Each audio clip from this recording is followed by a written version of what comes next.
So let's go to the section 5, and section 5 defines the transfer property. And before that, you should know that basically we are doing what? This is chapter number 2nd. Chapter 2nd can be divided into 2 parts. And why I am telling you about this? Because you can see the questions in your prelims regarding the division of chapter 2nd. Chapter 2nd can be divided into 2 parts. First part is from section 5 to 37, and second part, A, that is B, that is from sections 38 to 53A. And what is the difference in that? You can see this. These are the 2 parts, part A and part B, and from this slide itself you will see the questions in your prelims exam. What is this? Section 5 to 37, these sections are dealing with the basic principles. With what? Basic principles and concepts related to which may be applicable in case of movable properties as well as immovable properties. तो ये ध्यान रखना 5 to 37 में these sections may be applicable in case of movable property as well as immovable property. Don't forget this. समझे? These are what? Basic principles and concepts. 5 to 37, and from this line itself we have seen the questions in your prelims exam. And second part is what? Part B, and this is what? Section 38 to 53A. It is dealing with basically transfers of immovable properties. So this is the first question for you prelims. कर लेंगे आप लोग अभी? Now I come to the next part. This is our section, because this is the, what is the name of the act? Transfer of property. So basically what is the name of the act? Transfer of Property Act. So first of all, this becomes imperative for us to understand the meaning of what is the meaning of transfer of property. We are going to deal with the act, at least we should know what is the meaning of transfer of property, and this problem has been solved by section 5. Section 5 defines transfer of property. Now what it says, I read the Berak language for you. You see this, you can read the Berak language in your Berak as well, and you will highlight the portions which I have highlighted. I am saying each and every phrase of this section 5 is very important. And see, section 5 is the basic of entire Transfer of Property Act, because they will use the phrase transfer of property. Then you will be keeping in your mind section 5. जब भी कहीं एक phrase आएगा पूरे transfer property act में, transfer of property, इसका मतलब ये होगा transfer of property as per section 5. तो आप लोग उसी से रिलेट करेंगे बार बार. इसीलिए मैं कह रहा हूँ ये सेक्शन जो 5 है, जो धारा 5 है, ये पूरे के पूरे ट्रांसफर ऑफ प्रॉपर्टी एक्ट का आधार है, बेस है. तो इसकी कॉन्सेप्ट क्लैरिटी होनी बहुत ज़रूरी है, और एक एक फ्रेज, एक एक शब्द इसका आपके लिए बहुत इंपॉर्टेंट है. प्लीज़ ध्यान से करना और हाईलाइट भी करना है इसको. This is in the following sections transfer of property means an act by which. तो please highlight this, an act. A living person conveys property in present or in future to one or more other persons, to one or more other living persons, or to himself and one or more other living persons, and to transfer property is to perform such act. So this is the Bare Act language. So now I will explain each and every word कि है क्या मतलब इसमें. ये देखिए इसमें, to understand this, you see this. Transfer of property means what? An act. So this word is very important. ये कार्य है. This is an act. When we say transfer of property, you must visualize कि you are doing something. An act, it means there is some activity in that case. An act, what is act? By which that act you are conveying property, conveys property. Who is conveying property? A living person conveys property to one or more other living persons. One living person conveys property to one or more other living persons. तो who is conveying, इधर देखिए इसको, ऐसा देखिए आप ये, तो this is what act, transfer property is an act by which a living person is conveying property to whom, it is in detail now, to one or more other living persons. He may transfer it to a single person or to a group of persons. He may transfer that property to himself as well. How?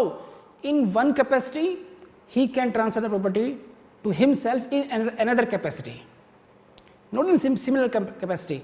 I may be acting as the manager of a trust, and then I can, if authorized, I can transfer the property to myself in personal capacity. So there may be I in a personal capacity I can transfer the property in trust to myself. I may create a trust, property transferred, and I may become the trustee of that trust. So there may be so many ways, and यहीं से आपका question आएगा, to whom property can be transferred. Property किस किस को transfer हो सकती है, इसलिए मैंने आपको अलग अलग दिखा रहा हूँ, ये इनको ऐसे ही याद करेंगे आप लोग. To one or more other living persons, to himself or to himself and one or more other living person. We will explain it in detail as well. यहाँ तक समझ में आ गया? इसको मैं समझाता हूँ कैसे. To himself and one or more other living persons का मतलब क्या है कि I have a huge bungalow, but I want to use this property for the charitable purposes. Now I create a trust along with me and other persons.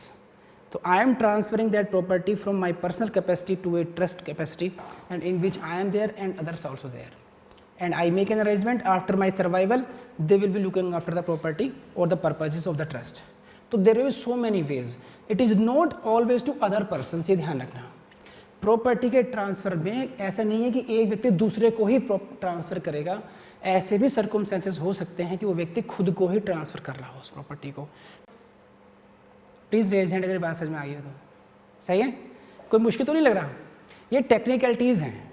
देखिए, अब कुछ आप में से कुछ लोगों ने एग्ज़ाम दिए होंगे, ऑब्जेक्टिव एग्ज़ाम दिए होंगे, और ये आपको अनुभव हो चुका होगा कि वो आपसे बहुत मतलब 90% क्वेश्चंस आपको ऐसे मिलेंगे जो आपके डायरेक्ट बेरेक्ट से हैं. 90% questions in prelims are asked from the bare act itself. The only thing is the understanding of those technicalities, and more difficult is thing is to keep in mind that thing. I know hundreds of the students who just are on the verge of that exam, and they are failing again and again because they take one thing granted. बार बार fail हो रहे हैं कि वो एक बात को बस ये मान कर चलते हैं कि इस बार हो जाएगा. They are not doing enough revision. मैं आपसे बार बार कहता हूँ कि रिविज़न की जो पावर है वो मल्टीप्लाई में मिलती है आपको. समझ रहे हैं आप? जैसे 2 + 2 ये 2 + 2 4 हो जाएगा, +2 6 हो जाएगा. बट इफ़ आई से 2 का 2 स्क्वायर 2 है ना, इट विल बी 4. 2 3 तो then it will be 8. Multiple exponential growth. एक होती है लीनियर ग्रोथ, एक होती है exponential growth. Are you understanding मैं करना चाह रहा हूँ? तो जब रिवीजन हम करते हैं तो रिवीजन करने में जो हमारी जो पावर्स बढ़ती हैं आगे को, जिस तरीके से हम लोग उसको गेन करते हैं, वो आपको लगता है कि 10 मिनट रिवीजन किया, लेकिन 10 मिनट में आपको वो 1 घंटे का बेनिफिट मिल रहा है इसमें. अगर आपने शुरू में लर्न कर रहे हैं, आप देखिए समझिए, स्टेप्स को समझिए. If you are going to study a new topic, you are giving 3 hours to a topic, तो you are spending 3 hours for that single section. Then you are learning it, cramming it, you are giving 6 hours to this. So how many hours you are given? 3 + 6 9 hours. Now after that you are giving only 10 minutes for revision. That 10 minutes is equivalent to earlier 9 hours. And if you don't give these 10 minutes, you will have to give 9 hours again in future. तो आप बात समझ रहे हैं मैं क्या कहना चाह रहा हूँ? मोस्ट ऑफ द स्टूडेंट ये नहीं समझ पाते हैं इस बात को.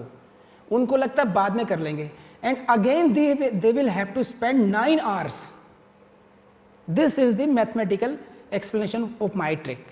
If you follow it, you will be judged in the first attempt itself. I can give you guarantee, provided you follow it. So 2 hours revision per day. 2 hours revision per day. You manage your days in such a way that I will manage everything. I will go for the food, I will go for the sleep, I will meet my boyfriend or girlfriend, whatever. I will have a quarrel, I will have a meeting, I will have this, I will attend a marriage, I will go to birthday party in that 22 hours only.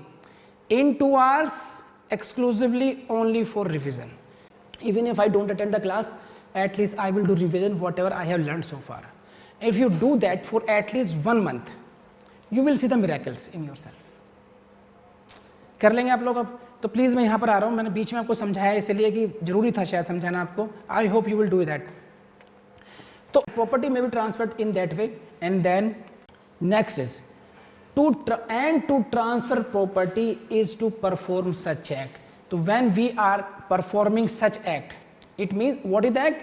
The act of conveying the property. Technically we say we are transferring the property. When we are conveying the property, when we are doing the act which is by which we are conveying property, in one word we say we are transferring the property. That is why they had said and to transfer property is to perform such act. Which act? Which conveys the property. कर लेंगे आप नहीं कर लेंगे अपने है ना. And then come to the next part of this. They have explained the word living person. Living person includes a company, association or body of individuals, whether incorporated or not. It is not necessary that living person must be a human being. Living person, see, they have used the word what? Who is the transferer? Living person. So now suppose if I say that this is the property of State Bank of India, this is the property of Indian Railways, this is the property of any company, Honda, Samsung, whatever it may be. So you will not say they are not breathing, they are not living person. But no, just for clarification they have added this part. What? Living person includes company, association or body of individuals, whether incorporated or not. कर लेंगे आप लोग. And again this is the question. You see like this, living person may be company or association or body of individual, and it is also not necessary that it must be incorporated. It means it is not necessary that the process of formation of a company is called incorporation. It is also not necessary. There may be a trust, there may be a society which may not be incorporated in that way. There may be partnership firm as well, may not be incorporated like this. So it is also not required in this case. I hope समझ में आ रहा होगा आपको. Please raise hand अगर कर लेंगे तो. And lastly, this is the phrase of your bare act. But nothing herein contained shall affect. See, this is what very important again. But nothing herein, it means in section 5. Contained shall affect any law. Which law? Relating to transfer of property to or by companies, associations or bodies of individuals. It means what? If there is a law, what law? Related to the transfer of property by these incorporations. समझे? If there is a law relating to special law, कि how a company will transfer the property. If there is a law regarding how an association will transfer property, then transfer of property provisions of this section 5 will not affect. समझ में आई बात? तो this I explained you the language of section 5. बढ़े आगे. अब समझते हैं. अब let's do some analysis of this section कि exactly है क्या क्या. ये समझिए. देखिए, first is what you are using that transfer of property is what. Again there may be repetition, लेकिन आपके लिए जरूरी है समझना. बहुत technical points हैं यहाँ पर. This is an act. Transfer of property is what? An act. Why? What act? By that act, an act which conveys property to whom? To another living person or to himself and other persons. ठीक है? And then who is transferring? A living persons. And next is what? That is in present or in future. तो this is basically transfer of property, and in that case they have mentioned the very word what transfer of property is an act, and then what is the significance of this, they have deliberately mentioned a word, and this is very important for your exam, कि transfer of property is an act. Transfer of property Hindi में बोलते हैं संपत्ति का अंतरण एक कार्य है, एक कार्य होना, एन एक्ट। इसका मतलब क्या है? You need to understand this, and because of this text, because of understanding of this line you will solve many questions. So ध्यान दीजिए, transfer property is an activity or a process. Under this activity something is done. This line is very important. It means the property is not transferred automatically. So you can see this. Transfer of property is what? Transfer of property is an activity or process. When you are transferring the property, you are doing something. You are involving in some kind of activity. There is a process for you. You are following that process. Something is done by you. If you are making a gift, you are acting in that. You are executing a gift deed. If you are selling, you are again executing a sale deed. If you are mortgaging the property, you are executing the mortgage deed. If you are giving the property on lease, then again you are executing a lease. It means in every transfer you are doing something. आप कुछ भी कर रहे हैं, चाहे वो lease है, चाहे गिफ्ट है, मॉर्गेज है, उन सभी प्रोसेस में आप कोई ना कोई कार्य कर रहे हैं. That is what it is called an act. लेकिन इसको समझने के लिए ऐसे समझिए कि इसका मतलब ये हुआ कि property is not transferred automatically. अपने आप ट्रांसफर नहीं हो रही है. आप कहेंगे सर ऑटोमेटिकली कैसे हो जाएगी? ऑटोमेटिक ट्रांसफर भी होता है in case of wills, in case of inheritance. दादा की संपत्ति पिताजी, पिताजी की संपत्ति पुत्र. ये कैसे आ रही है? ऑटोमेटिकली आ रही है. दादाजी ने कुछ नहीं कहा था, सिर्फ भगवान का नाम लिया और अभी धरती पर थे और ऊपर प्रॉपर्टी सब रह गई, नीचे पिताजी पर आ गई. पिताजी भी चले गए, सब प्रॉपर्टी पुत्रों पर आ गई. This is transfer of property automatically, है ना. इंसान ने विल लिख दी बस कि मेरे मरने के बाद प्रॉपर्टी है इस इसको मिलनी चाहिए. तो now law will take its course automatically. You are not doing anything. तो these are the case of automatic. तो you should distinguish it when we are dealing with transfer property in TPA. जब हम TPA की बात कर रहे हैं तो यहाँ पर टीपीए का ट्रांसफर प्रॉपर्टी का मतलब क्या है? वहाँ पर किसी एक्टिविटी से मतलब है, वहाँ कोई ऑटोमेटिक ट्रांसफ़र नहीं होगा. और मेरे ख्याल से आपको फिर दोबारा सेक्शन 5 देखना चाहिए. देखिए आप भूल रहे हैं इस शब्द को. In the following sections, these are the initial words. As I said you, section 5 का एक एक शब्द मोती है, एक एक शब्द हीरा है. इन्होंने क्या कहा है? इन दी फॉलोइंग सेक्शंस, कि आगे जो सेक्शंस आएंगे उनमें ट्रांसफर प्रॉपर्टी का ये मीनिंग लगाया जाएगा. Transfer of property bye inherent ऐसे भी हो सकता है, बाय विल भी हो सकता है, but transfer of property act is dealing with only such transfers. यहां पर इसका मतलब यही निकाला जाएगा. For example, there is a significance of there are few words which are use differently in different state. कुछ शब्द हैं जो अलग अलग जगह अलग अलग इस्तेमाल किए जाते हैं. जैसे इन यूपी इफ आई से मोटा भाई, इसका मतलब तुम मोटे हो गए, और मैं तुम्हें मोटा कह रहा हूँ, मोटा भाई, इज्जत देने के लिए भाई लगा दिया, मोटा भाई. लेकिन अब गुजरात में चले जाएं, रेफरेंस फिल्म बागवा, वहीं से सीखा है मैंने. वहाँ पर मोटा भाई का मतलब है बड़े भाई. दादा, दादा यूपी में होने का मतलब है grandfather. If we say the dada, it means we are referring to grandfather. But if we go to the West Bengal, dada means elder brother. Are you getting something? So I may be a dai, I may be maid in UP. I is referred to mother in Maharashtra or in some places. So few words are used in different senses in different ways. So that is why sometimes it becomes specifically to mention कि what is the meaning here of this. कई बार ये जरूरी हो जाता है कि भाई इस शब्द का यहाँ मीनिंग क्या होगा, इसलिए उन्होंने कहा कि in the following sections, means sections after 5, this transfer of property का meaning of transfer property is confined only for this transfer of property act. Please raise hand, बात समझ आ गई हो तो डोंट फॉरगेट दिस, है ना, this is.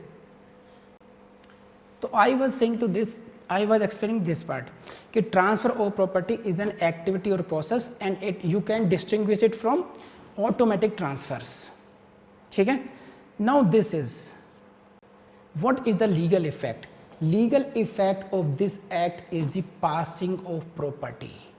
Transfer of property is an act, and then what is the effect of this act? This is the passing of property from one person to another person. इस act का जो विधिक प्रभाव होगा, legal effect होगा, वो क्या होगा? आप एक स्थान से, एक व्यक्ति से प्रॉपर्टी को ट्रांसफर कर रहे हैं दूसरे व्यक्ति को। कर लेंगे आप लोग? प्लीज रेज हैंड, एक बात समझ में आ रही हो तो, है ना। तो this is the first expression meaning this, and now come to next part, it is we have used the word living person in this case. The word is use here in this section 5, it is what? Transfer property is an act, we have explained it in the following sections, I have explained it. Now the word is what? A living person. तो what do you mean by the living person here? Living person का मतलब क्या है? It means living person must be, कौन है living person? Transferer, है ना। The transfer of property is to be made by a living person, and it means what? Transferer must be a living person. So in this case you will see it is the one of the conditions, essential condition, one of the essential condition of the transfer of property is what? Transferer must be existing at the date of transfer. Living person का मतलब ये हो ना, जीवित व्यक्ति, he must be existing, है कि नहीं है? So but this transfer may be human person और a juristic person, because you have seen companies, firms, corporations, है ना, ये हम लोग पढ़ चुके भी, सेकंड पार्ट था ना उसमें। देखिए मैं दोबारा दिखाता हूं आपको, ये था living person includes company, association, body of, it means what? Living person may be juristic person as well. ठीक है, लेकिन देखिए ये this is very interesting. Once we say the transferer must be living person, then the question of prelims comes to you. Court has not been regarded as a living person, and it means when there is a transfer of property by the order of court, when there is a transfer of property by the order of the court, then that court will not be considered as living person, and therefore it will not come in the ambit of section 5, and therefore it will not be transfer property in TP Act. नहीं समझे? Please समझ में आ गई तो देखिए, क्योंकि court को living person नहीं माना जा रहा, and if there is transfer made by the order of the court, like court sale, there is a sale of the property by the order of court. You can purchase that now in auction. So whether this court sale will be considered transfer property? Answer is no. Why? Court is not living person here. This is therefore court sale is not a transfer of property within the meaning of section 5 of TP Act. And this is the question of prelims, whether out of following निम्नलिखित में से which are the transfers as per transfer of property act. Number 1, court sale or not? तो court sale will not be a transfer of property. वो आपसे question पूछेंगे कि निम्नलिखित में से कौन कौन से जो एक्ट ट्रांसफर्स हैं वो ट्रांसफर ऑफ प्रॉपर्टी के अंतर्गत आते हैं as per transfer property act में। Out of following transfers which comes under the category of transfer of property. तो I hope you will do this now. Interesting है या नहीं है? तो टेक्निकलिटीज इन्वॉल्व है इसमें। Secondly, transfer of properties by operation of law, that is under wills, inheritance और courts orders, these are also excluded from this definition. ये ध्यान रखना आप लोग, है ना। And now we come to the next explanation in this, and that is what? Conveys. What do you mean by the conveys? Again, you see, this was the section 5.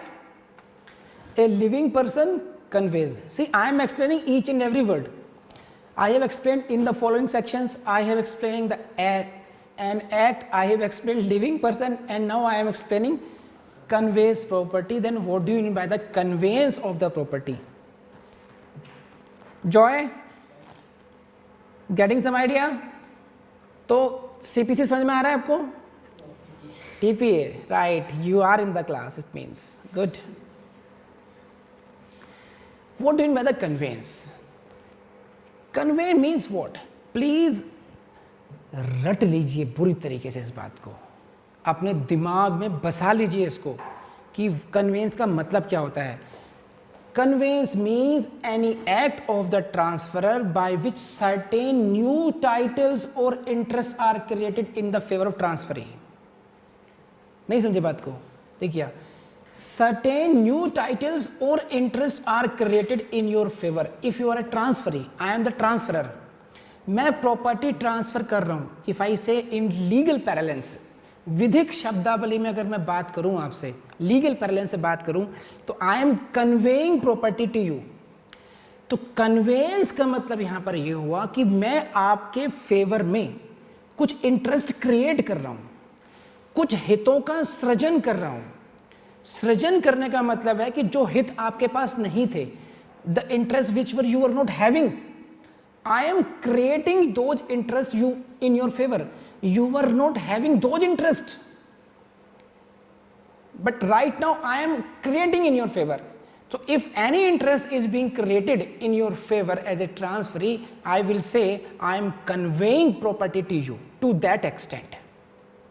So यहीं पर मैं आपको समझाऊंगा like partition. There is a question regarding partition, whether a partition is a transfer property or not. I have a big plot. Suppose this slide is a big plot. Got it or not? This TV screen, this LED screen shows it. You can assume this is a plot, and now it is to be divided amongst brothers. So one is getting this much, one is getting this much, one is getting this much. These are the partitions. So if I ask you a question whether this is a transfer of property, no. Why? Nothing new is being created in your favor. Only जो मेरा हिस्सा था वो केवल उसको एक legal drafting के द्वारा उसको क्लैरिफाई किया जा रहा है. बस जो हिस्सा मेरा पहले था, मान लीजिए we are 5 brothers, now we are getting 1/20, है नहीं, 1/5 each as, 1/5 each brother. So everyone was knowing that each of us will get 5th portion of this. Nothing new is being created in partition. So this is not transfer of property. It is only the proper division. Already जो existing interest थे, उन्हीं interest को, उन्हीं हितों को एक परिभाषित रूप से आपको बांट दिया गया है. आपके लिए कुछ नया नहीं मिला है. आपका जितना हिस्सा था पार्टीशन में उतना ही हिस्सा मिला है. इसलिए हम पार्टीशन को ट्रांसफ़र ऑफ प्रॉपर्टी नहीं कहते हैं. और यही आपके लिए प्रीलिम्स में क्वेश्चन आएगा. क्या कोर्ट सेल ट्रांसफ़र प्रॉपर्टी है, क्या पार्टीशन ट्रांसफ़र प्रॉपर्टी है, इस प्रकार से क्वेश्चन आएंगे. तो रटना मत, लॉजिक ध्यान रखिए क्या है. Because we need to convey the property.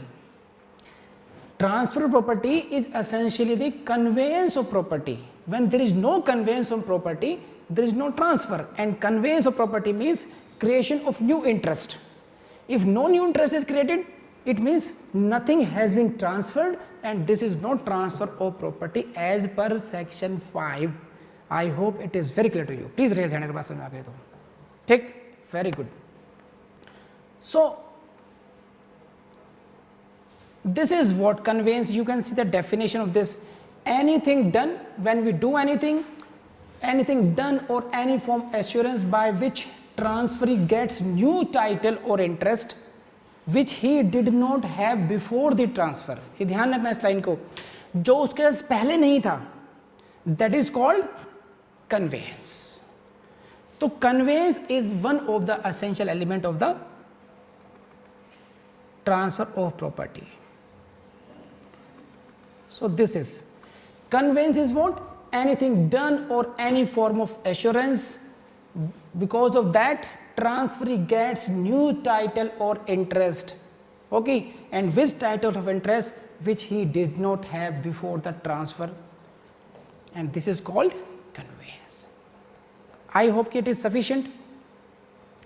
So now, if the question to you is whether a transaction is transfer of property or not, the question comes to you. आपको question कैसे आएगा महाराज? Prelim से पूछेंगे निम्नलिखित में से क्या क्या ट्रांसफर है या नहीं है. मेंस में क्या पूछेंगे आपसे? Explain whether following are transfers और not. Number 1 partition, number 2 code sale, number 3 merger, number 3 this, number 4. Then you will have to explain why it is transfer and why it is not transfer. So one of the test is what? Whether that transaction passes on certain new rights or interest to the transferee or not. क्या उस transaction के द्वारा, क्या उस व्यवहार के द्वारा transferee के फेवर में कोई नए हितों का सृजन हुआ है या नहीं हुआ है? अगर वो हितों का सृजन नहीं हुआ है तो फिर ये ट्रांसफर प्रॉपर्टी नहीं कहलाएगा. हाँ या ना? अब तो मेरे ख्याल से मैंने पूरी जान डाल दी आपके लिए, ताकि आपको समझ में तो आएगा ही, उसके साथ साथ आपको याद भी रहे लॉन्ग टर्म तक. अब आपका काम सिर्फ इतना है, अपने घर जाकर के मस्ती में भूल जाना. कबड्डी खेलो, लूडो खेलो, रिवाइज मत करना. या करेंगे रिवाइज? प्लीज़ रिवाइज कीजिए. अपना ना सही मेरे सपनों का ध्यान रखिए. मेरा सपना है कि 1 गो में out of 50 students, at least 40 student 1 गो में जज बने. एक साथ पूरा का पूरा बैच विधि का है किसी जुडिशरी में. और ये पॉसिबल है. मैं अपनी तरफ से पूरी जान लगा रहा हूँ आपके लिए. सिर्फ ये है कि आप इसको जो है ना उसको फॉलो कर लें बस. चलिए, तो if no interest is created there can not be any transfer. कर लेंगे अब तो बस ये. Now come to the next explanation, and that is present or future. Again you see, this was the initial line. Transfer property, a living person conveys property in present or in future. So what does it mean? That property may be transferred in present or in future. इसका मतलब क्या है ये समझिए. Transferor can make arrangements that, ये बात समझना, that what property is vested or accrues to the transferee immediately or on some future date or upon the fulfillment of certain conditions. What is required? The transferor must be living person. He must convey, it means he must create an interest. पर मैं यहाँ पे क्या term बोल रहा हूँ देखिए. The property is vested. Vested means that property comes to you now. आपने देखा होगा जब रामायण सीरियल देखे होंगे या आपने ये महाभारत सीरियल देखेंगे, एक देखा होगा ज्योति पुंज आया और उसके अंदर समाहित हो गया किसी के अंदर में, है ना. आत्मा को दिखाते हैं, आत्मा किसी के शरीर में प्रवेश कर रही है. वो सीन देखे नहीं देखे आपने? आपने हॉरर फिल्म देखी होगी कि एक किसी की भूत प्रेत आत्मा किसी के शरीर में प्रवेश कर गई है, तो उसको मैं टेक्निकली कहूँ तो वो कहेंगे वेस्टेड हो गया, उसके अंदर निहित हो गया. तो I can say as a transfer that interest I am creating in your favour that can vest in you immediately, है ना. और it can be a future date, तभी मिलेगा जब तुम जज बन जाओगे. It is a conditional. It may be some future date कि 2 साल बाद 5 साल बाद मिलेगा, है ना. तो in that case it can be in present और in can future, and in that regard you can say therefore conveyance may be present, future और conditional. So when you say it is the case of immediately, it is the present transfer. When it is a future date, it is the future transfer. And when we say this is upon the fulfillment upon certain conditions, it is a conditional transfers. So transfer may be present, future as well as conditional. There is no doubt about this, but other conditions must be satisfied.